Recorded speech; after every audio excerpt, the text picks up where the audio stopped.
여러분의 머리 위에 밝게 비추는 조명, 그 빛이 느껴지십니까? 참 많이 조명이. 우리는 생각으로 또한 마음으로 심지어 육체 입술로 수많은 말을 합니다. 그러나 저 조명은 아무 말 없이 저와 여러분을 비춰주고 있습니다. 잔소리도 없어요. 소리도 내지 않아요. 아무 말 없이 저와 여러분을 비춰주고 있습니다.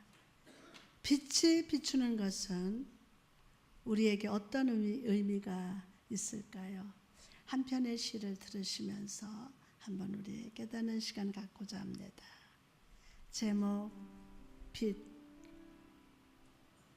숨죽인 밤, 인적 없는 주차장에 무심코 바라본 조명, 그 조명 아래 조용히 잠든 자동차. 이른 아침부터 저녁까지 한 모금 성취의 생수를 맛보기 위하여 분주히 달렸던 발걸음을 멈춘 채 저녁이 되고 아침이 되기를 기다리고 있습니다. 어디에서 무엇을 했는지는 관심이 없이 저 빛은 조용히 어둠 속에 감춰진 그 존재 자체를 비춰주고 있습니다. 오늘까지 당신이 어디에서 무엇을 했는지는 주님의 관심사가 아닙니다.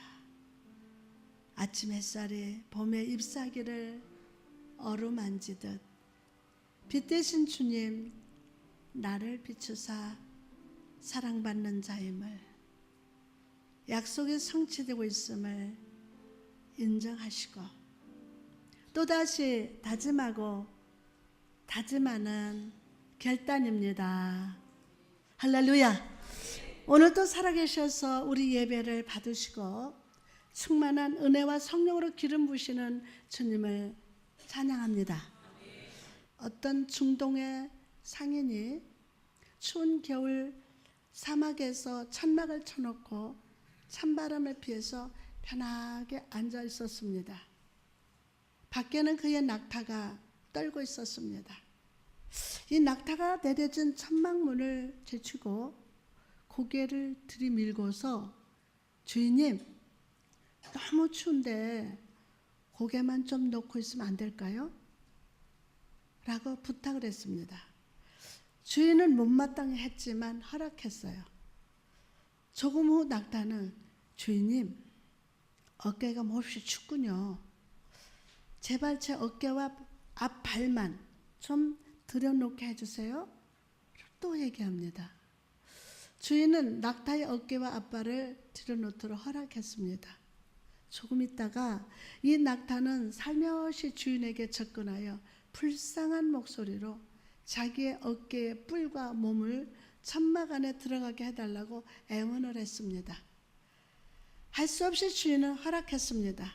이제 낙타는 거의 다 들어와 있었습니다. 그러자 낙타는 자기 뒷발을 들여놓자고 간절히 부탁했습니다. 마지못해서 주인은 뒷발을 다 들여놓게 했습니다. 그러자 낙타는 아무렇지도 않은 듯 주인님, 우리 둘이 여기 있기는 너무 좁군요. 주인께서 나가주시는 게 어떨까요? 둘이 있기는 천막 비좁으니까 주인님 그냥 나가세요 라고 말했다고 합니다. 여러분, 이 이야기가 우리에게 말해주고 싶은 교훈이 무엇일까요? 내 생각할 때 아주 하찮고 작은 유혹이라도 그것을 용서하기 시작하면 결국 그것은 내 삶을 사로잡고 오히려 나를 다스릴 수 있다는 거예요. 작은 유혹들을 가볍게 생각하는 문화, 이것은 2000년 전 바울이 사역했던 에베소서에도 마찬가지였습니다. 그 당시에 간음죄로 여겨지지도 않고 도둑질은 일반적인 것이었으며 이것은 보편적인 것이었다고 단지 들켰을 때만 죄라고 여겼다고 합니다. 술 취함은 권할 만한 것은 아니지만 그렇다고 비난받을 만큼 악한 것이 아니었고 다만 훌륭한 사람이 되지 못하는 것쯤으로 여겼다고 합니다. 이런 에베소 교회 성도들을 향해서 바울은 술 취하지 말고 성령 충만을 받으라 라고 권고하셨어요. 술 취하지 말고 성령 충만을 받으라. 권고입니다. 권고했어요. 이것은 에베소 교인들이 술 취하지 말라는 계명을 몰라서 한 말이 아닙니다. 에베소 교인들이 그걸 몰랐던 게 아니에요. 오히려 에베소 교인들은 술 취하지 말라는 것을 잘 알고 있었다고 합니다. 바울이 여기서 술 취하지 말라고 말한 것은 금지를 위해서가 아니라 어둠 가운데서의 삶과 빛 가운데서 삶이 무엇이 다른지를 보여주고 싶었기 때문에 이 말을 한 것입니다. 술 먹지 마라 이게 아니라, 즉 무엇이 누가 내 삶을 지배하고 있는가를 묻고 있는 거예요. 무엇이? 그럼 한번 비교해 봅시다. 왜 사람들은 술을 먹을까요? 여기는 술 잡수시는 분이 하나도 없어서 말을 못할 겁니다. 왜 사람들이 술을 먹을까요? 첫 번째는 기분을 즐겁게 하기 위해서 술을 먹습니다. 결혼식에 또는 생일 그 외에 특별한 날에 즐거움을 위해서 술을 먹습니다. 잠시 즐거울지는 모릅니다. 그러나 결국 그들은 술로 인해서 올바른 정신을 갖지 못하게 되면서 쓰러지기도 하면서 여러 가지 실수를 저지르게 됩니다. 그러나 여러분, 인간에게 가장 크고 지속된 즐거움은 바로 성령님께서 주시는 것임을 믿으시기 바랍니다. 성령님께서 주시는 거예요. 오늘도 그 즐거움을 성령께서 각 심령마다 부어주실 줄 믿습니다. 인간의 영혼을 채우기 위해서 성령께서 여러분에게 임하실 때, 오늘 임하십니다. 임하실 때 성령께서는 일상생활에 단조로움에서 그를 끌어올릴 만한 유쾌함을 채워주십니다. 유쾌함을. 여러분 안에서 역사하고 계시는 분이 거룩한 성령이시기 때문에 그것은 거룩한 기쁨이요 완전한 기쁨이 됩니다.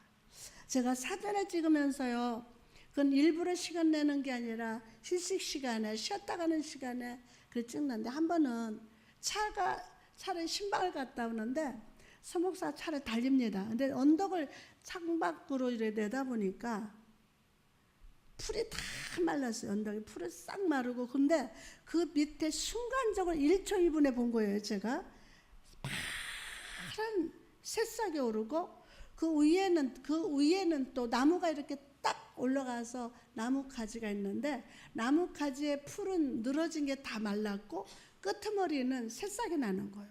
와! 해가지고 달리는 창가에서 그걸 차크닥 찍었는데 그게 작품이야. 지금 상록수 문학 거기에 미술관에 4점이 들어가요.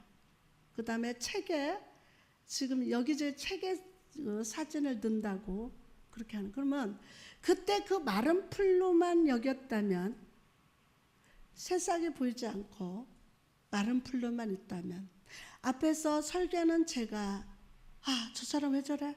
이거로만 본다면, 여러분 안에는 지금 마음에는 메마른 가지 같지만 성령의 봄이 와서 잎이 피나 새싹이 막 돋아나요.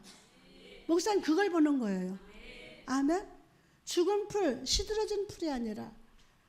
그래서 제가요, 중동 지역에서 대사로 있으신 분이 연세가 이제 많으셔서 강원도에서 오셨는데, 제가 앞으로 좀 나오시라고 그랬더니 사진에 대해서 얘기를 하는 거예요.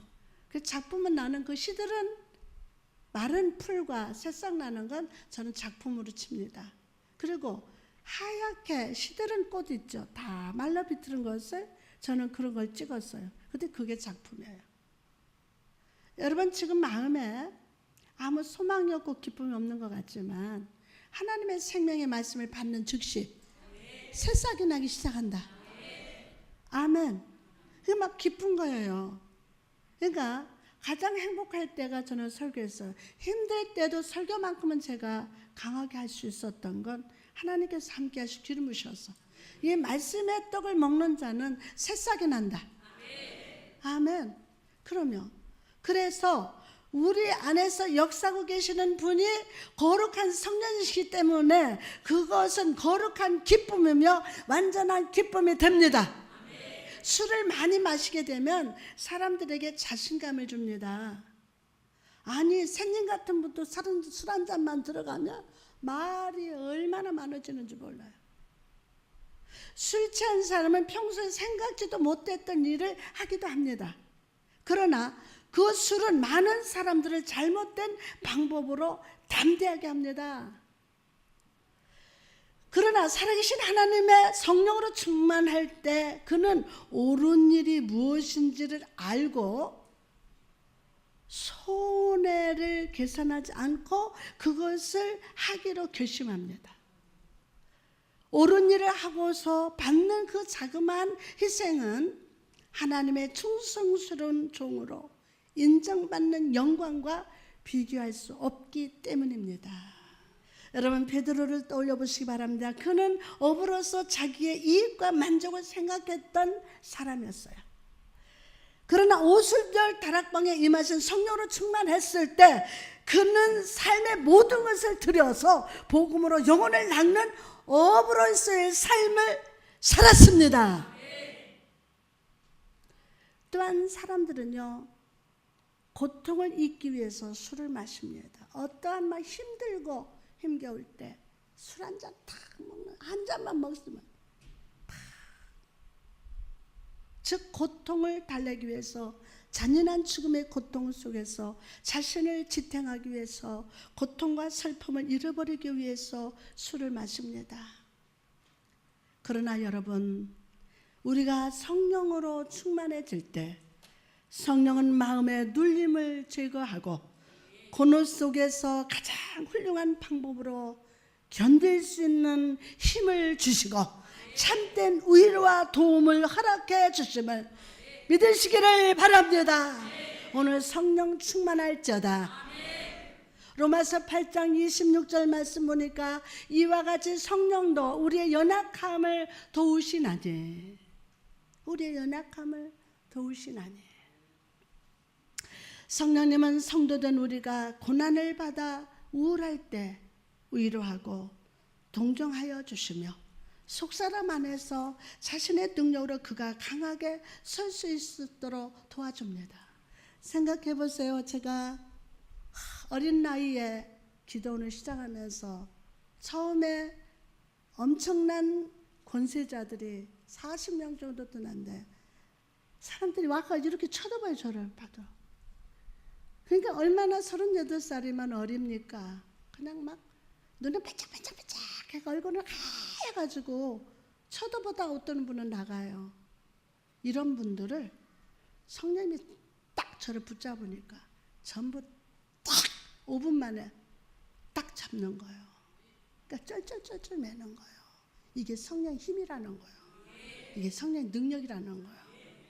참 지난 날을 생각해 보면 와, 이게 엄청난 거예요. 엄청난 수십만 명이 왔다 간 거예요. 저를. 근데 각 곳에서 전부 주의 종이 되었고 하나님 일하는데 은혜 받으면 다 그냥 보내요. 제 사람 만든 사람이 하나도 없어요. 그 사람들은 밥 먹고 뭐 받고 이런 것도 안 했어요. 그냥 성령님이 나와 함께 하셔서 이 엄청난 일을 하게 됐단 말입니다. 이와 같이 성령도 우리의 연약함을 도우시나니 여러분 고난을 받아 우울할 때 위로하고 동정하여 주시며 속사람 안에서 자신의 능력으로 그가 강하게 설 수 있도록 여러분 도와주십니다. 여기서 우리의 연약함이라고 할 때 원어 성경을 보면 복수형으로 되어 있어요. 연약함. 이것은 그리스도인들이 신체적으로나 정신적으로나 영적인 수많은 연약함으로 둘러싸여 있음을 보여줍니다. 그렇습니다. 우리는 너무 연약한 존재입니다. 정말 나는 연약한 존재입니다. 너무 쉽게 낙담하고 너무 쉽게 약속을 잊어버리면서 너무 쉽게 영광된 미래를 보는 눈이 닫힌 채 살아갑니다. 야곱처럼 이는 다 나를 해롭게 함이로다 라고 낭망하면서 다윗처럼 내가 후일에는 사울의 손에 망하리니 라고 포기하기도 합니다. 그러나 여러분, 성령님께서 우리 자신들의 연약함을 홀로 짊어지게 내버려 두지 않으십니다. 더 크게 아멘.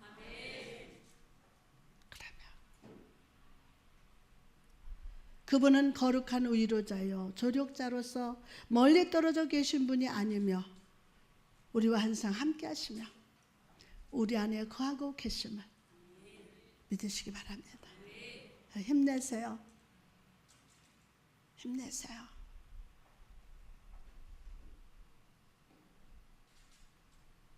항상 우리와 함께 하시고 우리 안에 거하고 계십니다. 특히 도우신다라는 의미는 하나가 되어 붙들어 준다는 뜻입니다. 하나가 돼서 붙들어 주신다는 거예요. 이것은 어머니가 어린아이의 걸음마를 돕기 위해 붙들어 주는 것이요 보호자가 연약한 노인을 팔로 부축하여 주는 것을 의미합니다. 성령께서는 우리의 연약함 자체들을 제거해 주시는 것이 아니라 연약함을 견디고 이겨낼 수 있는 힘과 은혜를 부어주십니다. 결코 우리를 버리지 않고 떠나지 않으며 항상 그분의 사랑의 팔로 우리를 붙들어 주실 것임을 믿으시면 아멘 합시다. 히브리서 13장 6절 말씀 보니까 주는 나를 돕는 자신이 내가 무서워 아니하겠노라 사람이 내게 어찌하리요 하노라. 그렇다면 구체적으로 우리가 성령으로 항상 충만한 삶을 살기 위해서는 어떻게 해야 할까요? 먼저는 하나님 말씀을 듣는 귀가 열려야 돼요. 하나님 말씀을 듣는 귀가 열려야 돼요. 저는 저 자신을 위해서 기도할 때 하나님 기도의 문이 열릴지어다. 아멘. 주님을 바라보는 눈이 열릴지어다. 말씀을 듣는 귀가 열릴지어다. 항상 그 기도입니다. 열릴지어다. 하나님 말씀 듣는 귀가 열려야 되는데 오늘 열릴지어다. 옆 사람한테도 열릴지어다. 듣는 귀가 열릴지어다. 열려야 돼요.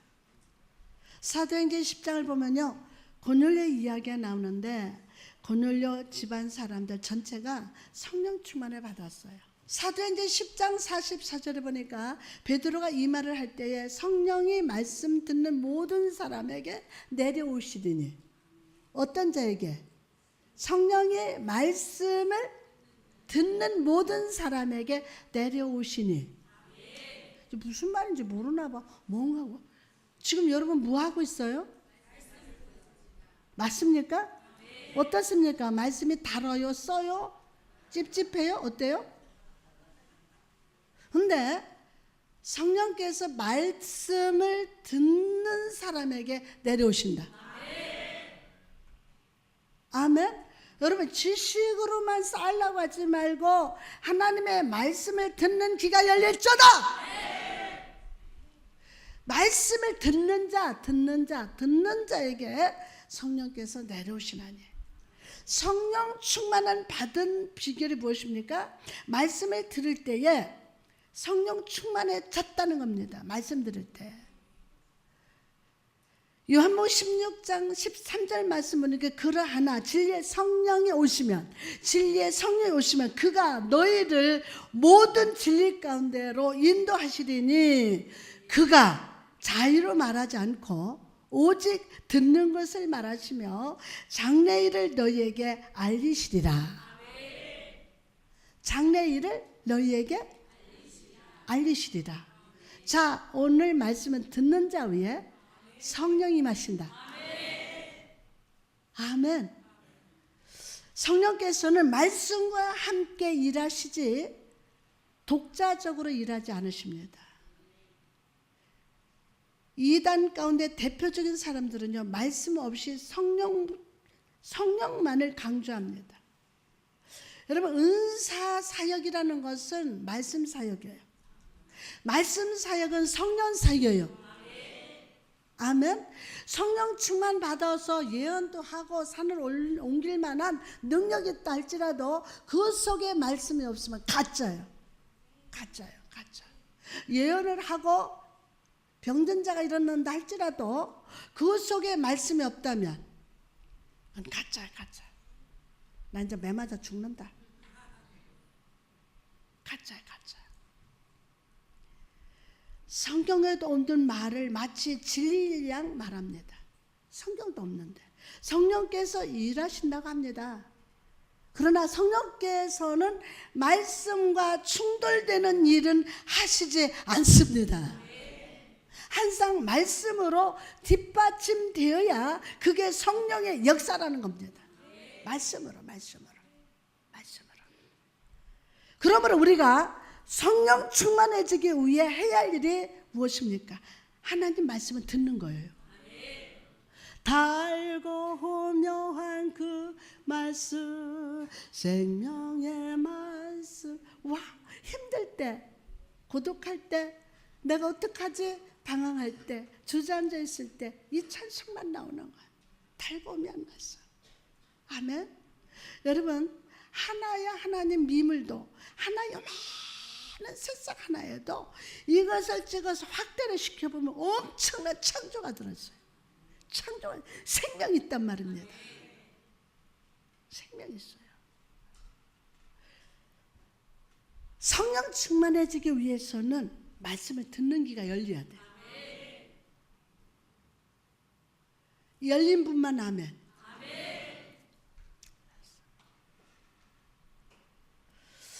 성령의 음성이 하나님의 말씀이에요. 성령의 음성이 뭐라고요? 하나님 말씀이에요. 말씀 속에서 성령이 일하십니다. 그리고 듣는 것을 순종할 때 하나님의 성령이 충만하게 능력 있게 일하십니다. 사도행전 5장 32절 보면 우리는 이 일의 증인이요 하나님의 자기를 순종하는 사람들에게 주신 성령도 그러하니라 하더라. 여러분, 성령은 자기를 순종하는 사람에게 주십니다.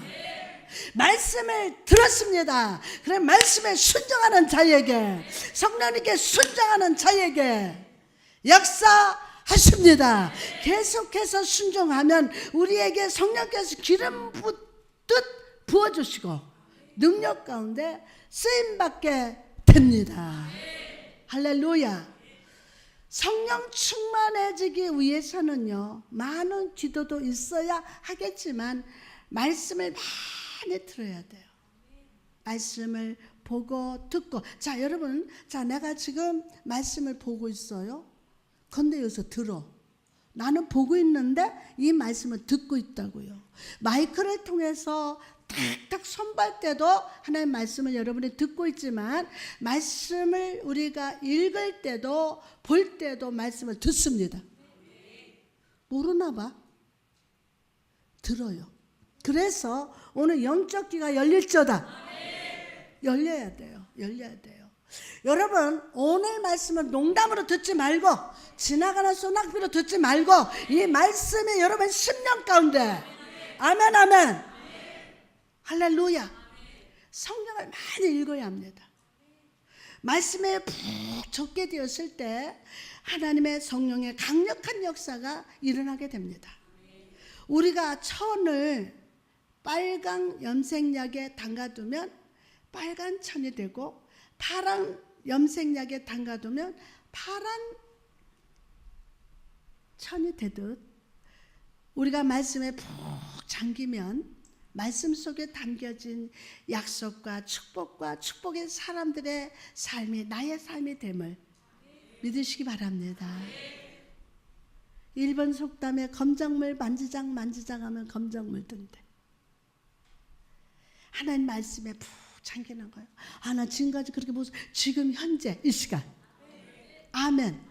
이 말씀이 여러분 속에, 아멘, 말씀으로 물들지어다. 그래요. 말씀 속의 기도가 나의 기도가 됩니다. 어떤 분은 얼마나 하나님 축복하시는지 기도만 하면 말씀이 줄줄줄줄줄 나오네. 그 약속의 말씀이. 말씀 속의 찬양이 내 입에 찬양이 되기도 합니다. 우리 집사님 중에는 말씀을 녹음을 해갖고 집에 가서 7번 8번 들어나가. 야, 교회사만 들어. 너 여기 너무 많이 온다. 이 핍박을 들어도 말씀 듣는 거야. 그 영이 막 살아나는 거야. 생명 있게. 저도 제 설교를 저녁에 틀어놓고 자요. 그거 다 듣고 잠들다. 말씀을 듣는. 그거는 제 말씀이 하나님 말씀이기 때문에 듣는 거예요. 그러므로 오늘부터 말씀을 부지런히 읽고 그 말씀대로 순종하는 여러분 되시기를 주님의 이름으로 축원합니다. 순종하는 자에게 성령께서 오셔서 함께 하시고 지켜주시고 항상 풍성한 삶으로 살게 인도하여 주십니다. 두 번째로 성령을 갈망하고 기도해야 됩니다. 성령을 갈망하고 기도해야 돼요. 받아도 되고 안 받아도 그런 수준이 아니에요. 여러분 그런 식으로 예수 믿으면 안 돼요. 나는 꼭 받아야 되겠다. 후회할 날이 온다고요? 꼭 받아야 돼요. 누가복음 11장 13절을 너희가 악할지라도 좋은 것을 자식에게 어떻게 줄 알거든 하물며 너희 천부께서 구하는 자에게 성령을 주시지 않겠느냐 하시니라. 예수님이 무엇을 구하라고 하십니까? 좋은 것 가운데 성령을 구하라. 좋은 것 가운데 뭐를 구하라? 성령을 구하라. 하나님 성령 충만을 주시옵소서. 성령의 능력을 주시옵소서. 성령의 은사를 주시옵소서. 성령께서 일하시는 종이 되게 하옵소서 라고 구체적으로 구해야 될 줄 믿습니다. 그런데 건성으로 지금 내가 한 것마냥 하면 안 된다는 거예요. 하나님 성령 충만을 주옵소서. 성령의 능력을 주옵소서. 성령의 은사를 주옵소서. 성령께서 일하시는 종이 되게 하여 주시옵소서. 그렇게 구체적으로 오늘부터 구하시는 여러분 되시기 바랍니다. 생각에는 안 될 것 같지만은 계속 구박해서요, 계속 간구하세요.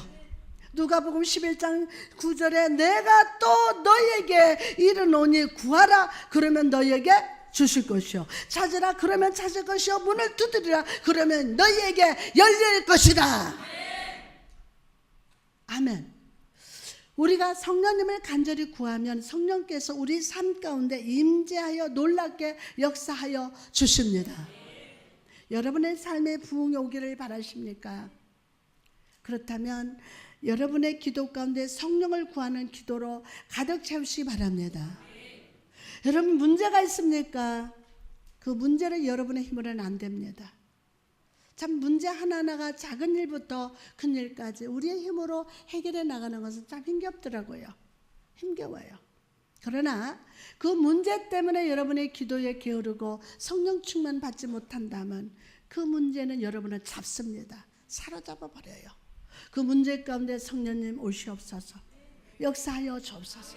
도와주옵소서. 성령 충만을 주옵소서. 성령 충만을 주옵소서. 성령을 구하는 기도로 여러분이 채우시기를 바랍니다. 성령님을 만나고자 하는 간절한 마음을 가지시기를 바랍니다.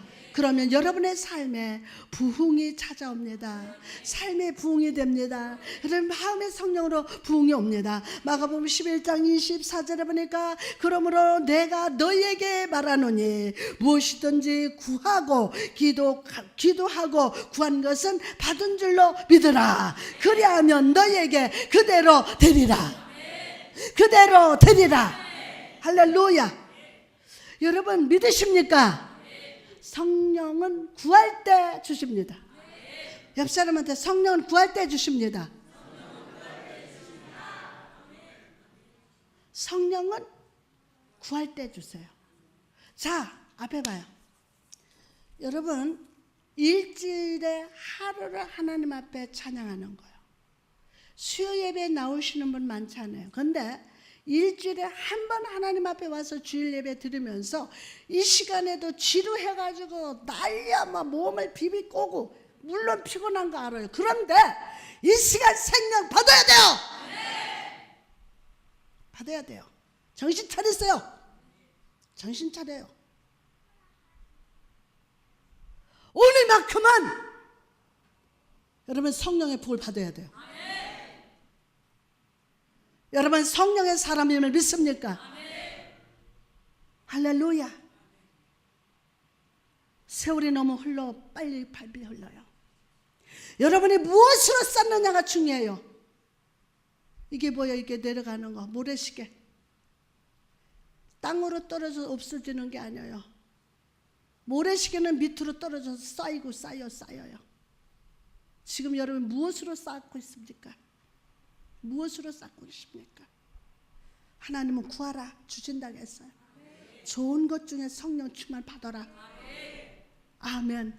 그리고 성령의 능력을 구하라. 그리고 기도해라. 기도한 대로 그대로 이루어 주리라. 믿습니까? 할렐루야. 성령 역사하여 주옵소서. 그냥 넘어가지 못해요. 이제는 여러분의 이 1시간 길어봤자 1시간 반이에요. 길어봤자 2시간이에요. 예? 빨리 예배 끝났으면 좋고 예배가 길다 어쨌다. 근데요 일주일 동안 여러분 마음대로 일하고 살아요. 마음대로. 육신의 일도 여러분이 일주일 동안 어마어마하게 노력을 합니다. 힘겹게 합니다. 그때도 성령님이 도와주시고 함께 하시고 인도하십니다. 오늘 받아야 일주일 동안 내 위에 조명 빛을 비추시어서 험악한 세상에서 넘어지지 아니하고 힘있게 살아갈 수 있도록 성령님이 도와주시는 거예요. 믿습니까? 그러며 성령의 역사심이 우리 가운데 나타나게 됩니다. 성경으로 돌아갑시다. 그리고 구하십시오. 성령을 구하시기 바랍니다. 여러분이 아무리 잿더미 같은 상황도 성령이 들어가시면 일어납니다. 골짜기 마른 뼈에 성령의 생기를 불어넣으니 하나님의 군대가 되었습니다. 마른 뼈가 하나님의 군대가 되는 성령의 능력을 구하시기를 바랍니다. 안 된다고 한 번 구하고 안 된다고 포기하지 말고 하나님이 주실 때까지, 이 가뭄의 비가 내릴 때까지 구하시기 바랍니다. 응답 받을 때까지 포기하지 말고 성령을 구하시기 바랍니다. 충만한 역사 일어날 줄 믿습니다. 성령의 충만함을 받으시기를 바랍니다. 할렐루야. 마지막으로 항상 죄를 멀리하고 경계해야 합니다. 사람은 다 봐줄 수 있어요. 그러나 여러분 항상 죄를 멀리하고 경계해야 돼요. 설교 앞부분에서 말씀드렸던 예화를 기억하십니까? 낙타의 말을 하나씩 들어주다가 주인이 쫓겨났어요. 이처럼 죄는 언제나 아주 작은 유혹으로부터 시작됩니다. 그리고 결과적으로 성령이 거하는 성전과 같은 우리 마음속에 주인처럼 행사하라고 합니다. 하나님 주신 평강 다 뺏기고 하나님 주신 약속도 다 잊어버리고 내 마음속에 이 거짓 것들이 자기가 주인 행사라고 있다는 거예요. 이런 죄의 역사로부터 우리가 뺏기는 자가 되지 않기 위해서는 항상 성령의 충만한 상태를 유지해야 하는데 성령 충만을 구하시기 바랍니다. 간절히 구하시기 바랍니다. 지금요 하나님의 주신 것들을 다 뺏겨버리고 지금 악한 거짓 것들이 의심과 불신과 불만과 그것이 꽉 그 마음을 사로잡은 자들이 있어요.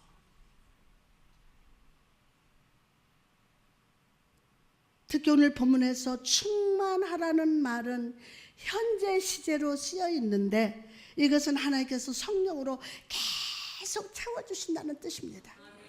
즉 특별한 순간에 성령을 구하지 말고 성령과 모든 순간 동행함으로써 성령으로 매일 충만해지라는 뜻임을 믿으시기 바랍니다. 성령님 역사하여 주옵소서.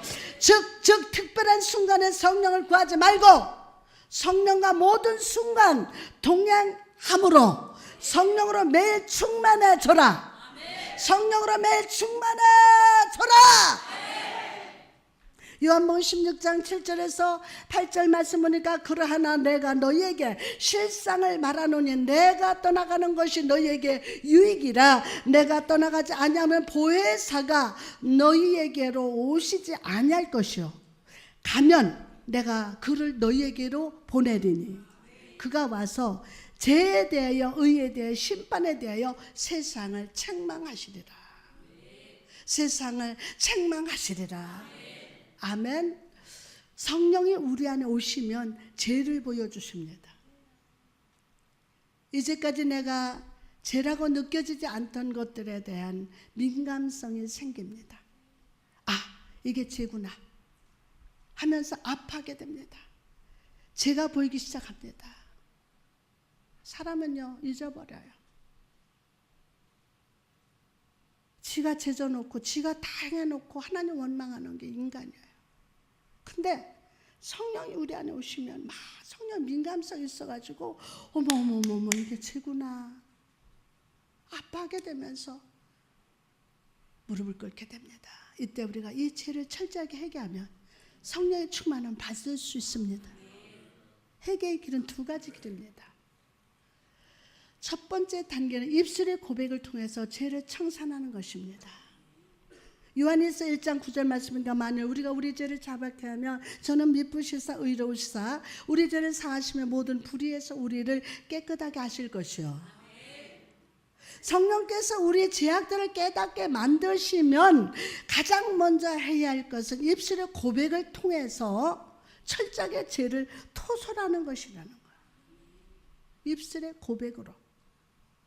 두 번째 단계는 삶으로서의 죄를 청산하는 거예요. 삶으로서.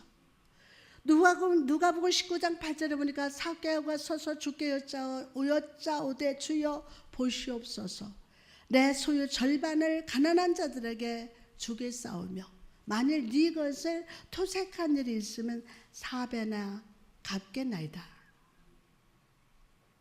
삭개가 변화되고 난 다음 그의 회개는 삶으로서 증명했어요. 우리도 회개하고 하나님께서 기뻐하신 삶의 모습으로 바뀌게 되면 삶 속에서 풍성한 열매, 실제의 열매를 거둘 수 있습니다.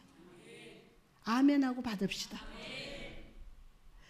가끔 어떤 성도들 보면 교회 와서 하나님 이 죄를 지어서 정말 잘못했습니다 라고 회개하기도 한 후에 집에 돌아가서는 똑같은 죄를 반복할 때가 있어요. 또 반복하고 또 반복하고. 여러분, 진정한 회개란 나는 성령이 거하시는 성전이라는 정체성을 분명히 알고 이전에 죄된 삶에서 즉시 돌아서는 것임을 믿으시기 바랍니다. 방향을 바꾸는 거예요. 내가 이 길로 죄의 길로 가다가 딱 깨닫게 되는 거예요. 입술로 고백하면서 딱 방향을 바꾸는 거예요. 방향을. 여기부터 보이지 않아요. 딱 회개하고 나면 그렇게 내가 잘못했던 것들이 방향이 딱 바꾸는 거예요. 삶으로 방향. 혓바닥 방향부터 바뀌어요. 염려하고 불만하고 낙심하고 그든 혓바닥에 감사가 나와. 혓바닥 방향도 바뀌어요. 죄된 삶에서 즉시 돌아서는 것이 회개예요. 회개했다면 죄와 나는 상관이 없는 것입니다. 나는 오직 하나님과 관계된 자녀의 삶을 살아야 합니다. 진정한 회개의 역사가 오늘 말씀 들은 여러분 속에서 일어날 줄 믿습니다. 가장 큰 축복이 회개예요. 가장 큰 축복이 뭐라고요? 회개예요. 회개. 오늘 가만히 저와 같이 생각해 봅시다. 그리고 하나님 앞에 죄 지은 것이 있다면 솔직히 회개합시다. 여러분이 회개할 때 여러분의 마음의 그릇이 깨끗해지며 그 깨끗한 그릇에 하나님께서는 성령을 선물로 주십니다. 그 성령께서 충만으로 거하실 때 우리 삶 속에 숨어있는 작은 죄와 사단의 유혹들을 분별하게 하시고 물리쳐 주십니다. 물러가라. 그래서 매일매일 성령 충만 가운데 편안과 위로를 누리며 승리하는 삶을 살아가게 하실 줄 믿습니다.